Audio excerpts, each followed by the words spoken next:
इस वक्त हम खबर का रुख करेंगे। देवरिया मर्डर केस में सीएम ने की बड़ी कार्रवाई। लापरवाह अफसरान पर सीएम ने सख्त कार्रवाई की है। आपको बता दें कि मामले में राजस्वकर्मी पुलिस एहलकार सस्पेंड हुए हैं। एसडीएम और सीओ समेत 15 अफसरान पर यह गाज गिरी है। 2 तहसीलदारों को सस्पेंड किया गया, 3 लेखपाल भी सस्पेंड हुए हैं, 7 पुलिस एहलकारों को भी मुअत्तल कर दिया गया है।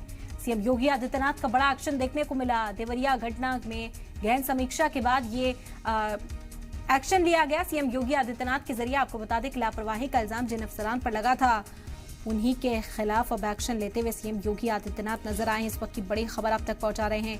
लापरवाह अफसरान पर यह गाज गिरी है।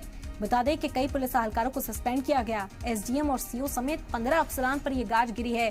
2 तहसीलदार, 3 लेखपाल सस्पेंड हुए हैं, 7 पुलिस एहलकारों को भी मुअत्तल कर दिया गया है, उन्हें अपनी ड्यूटी से हटा दिया गया। ये बड़ी खबर इस वक्त की उत्तर प्रदेश से आप तक पहुंचा रहे हैं। सीएम योगी आदित्यनाथ एक्शन में है और किसी तरह की भी कोई कोताही बर्दाश्त करते हुए किसी भी मामले में सीएम योगी आदित्यनाथ नजर नहीं आते हैं। अक्सर इस तरह का जो एक्शन है ये उत्तर प्रदेश में देखा जाता है। अफसरान का तबादला हो या फिर लापरवाह अफसरान पर गाज गिरने की बात हो, सीएम योगी आदित्यनाथ फौरी तौर पर एक्शन लेते हुए नजर आते हैं। और अब देवरिया मर्डर केस में सीएम योगी आदित्यनाथ ने यह बड़ा फरमान जारी कर दिया है। उन्होंने कहा कि जो लापरवाही बरतेगा उसका भुगतान उसे करना होगा और इसी वजह से एसडीएम सीओ समेत 15 अफसरान पर यह गाज गिरी है।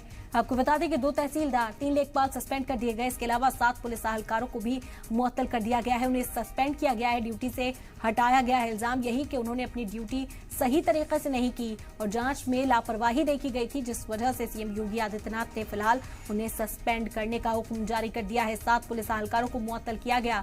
इस वक्त ये बड़ी खबर उत्तर प्रदेश से आप तक पहुंचा रहे हैं। योगी आदित्यनाथ का सख्त एक्शन इस मामले में भी देखने को मिला। इसी तरह से योगी आदित्यनाथ वक्त वक्त पर अल्टीमेटम देते रहे हैं कि जो भी अपना काम सही तरीके से नहीं करेगा, जो अपने ओहदों पर फायज है और अपनी ड्यूटीज को नहीं निभा रहा है, उसके खिलाफ इसी तरह एक्शन देखा जाएगा। या तो तबादला किया जाता है या फिर सस्पेंशन हाथ लगती है।